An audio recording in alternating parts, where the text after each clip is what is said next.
It's another day, another walk, but of course another talk. So the hot topic is BBC waliachilia their documentary Bloody Parliament. Ilikuwa documentary about last year's protest, Gen Z protest, and how a lot of Kenyan young men were murdered, cold blood murder, yeah.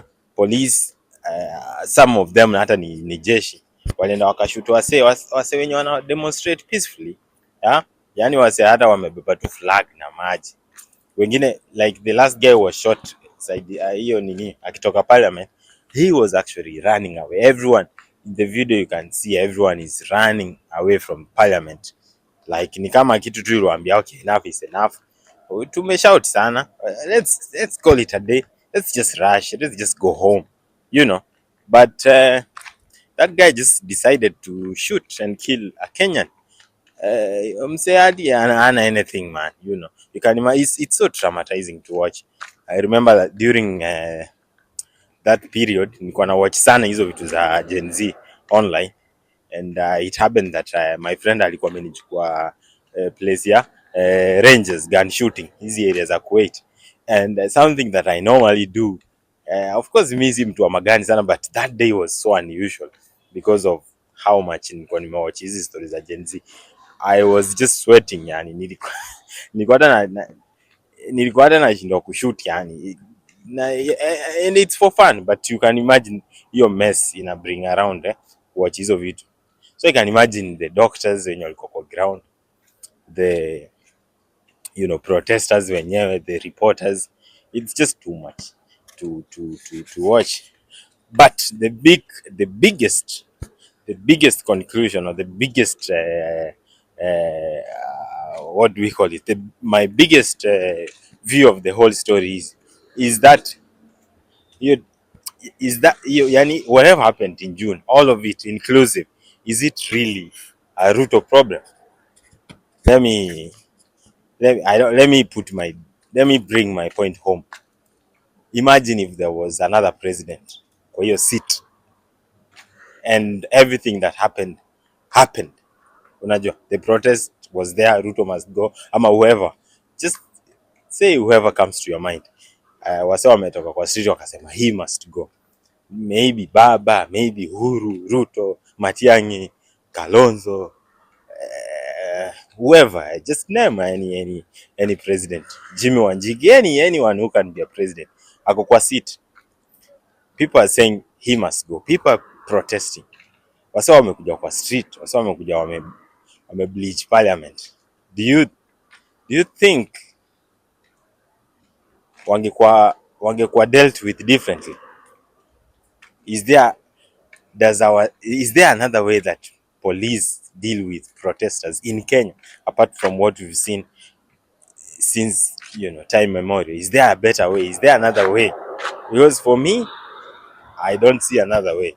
There is just no other way. I feel like that's a Kenyan thing. It's I mean, it's so African thing that regardless mwenye ako kwa seat, I feel like it could have happened even if it's not Ruto. Sijaribu kusafisha Ruto, of course hiyo ni mess yake, lazima ibebe, hiyo ni legacy yake, that is, hiyo ni iko kwa history books zake.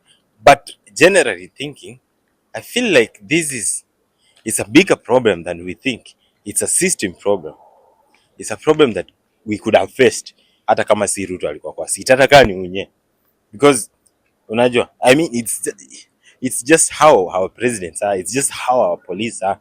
It doesn't matter who is on the top seat, it's just how things are in our place. Sadly, unajua, we just say, unajua, tunaamkanga hivi tunasema this and this happened, the police killed this number of people.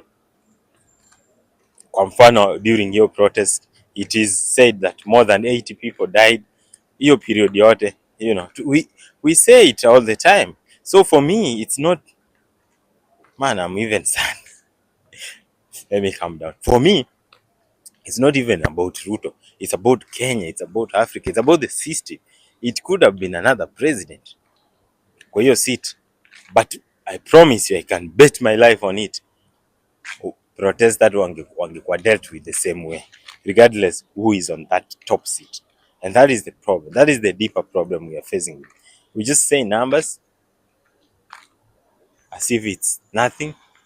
80 people, those, yani watu 80, hizo ni basi ka mbili, yani za mashpoa za watu, full of people. And hizo statistics, they are not just numbers. Those are people, man.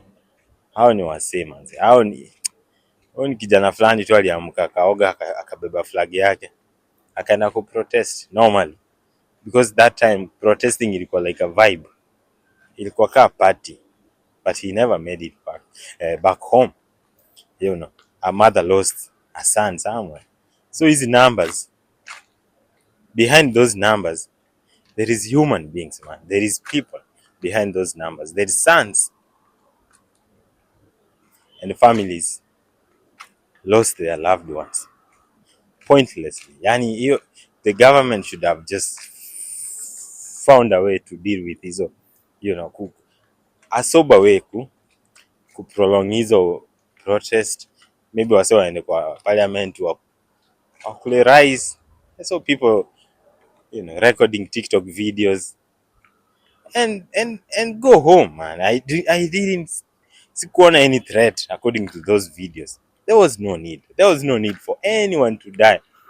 If you can see a demonstrate, a bad demonstration when you see one. You can see wase wakidemonstrate ile kuibia wase ama kumada wase ama anything like that. You can tell, but that one was so peaceful. It was like a party, but people lost their family members. Watu walizikwa, tukabaki na numbers, tukabaki kusema watu 50, watu 80, doesn't matter. Hata kama ni moja, that's not a number. It's a human being. It's someone's son. Yani kuna demo ali lose boyfriend wake, kuna sister ali lose a brother, kuna mother alizika mtoto wake. I saw that video. Huyo madamu anaulizwa, so sad. Anaweza penda kusema nini kwa inchi.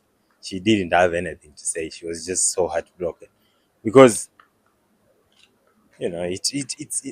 it's very undeserved, the death itself. Like Eric alidedi, Rex Masai alikufa, David, those guys just died pointlessly. Like they were just, walikuwa tu na chupa ya maji and the system decided to take them out without any reason, just for them to kuweka tu statement like don't try to come to the street. Yani kuweka tu statements, hakuna threat, hakuna police alikuwa at life yake iko under threat whatsoever. Hakuna msee anaweza sema life yake ilikuwa under threat whatsoever. It was just unnecessary deaths. And that is the mess that we have to deal with tukikuwa in this kind of system. And I can bet my life, like I said, this mess is still here.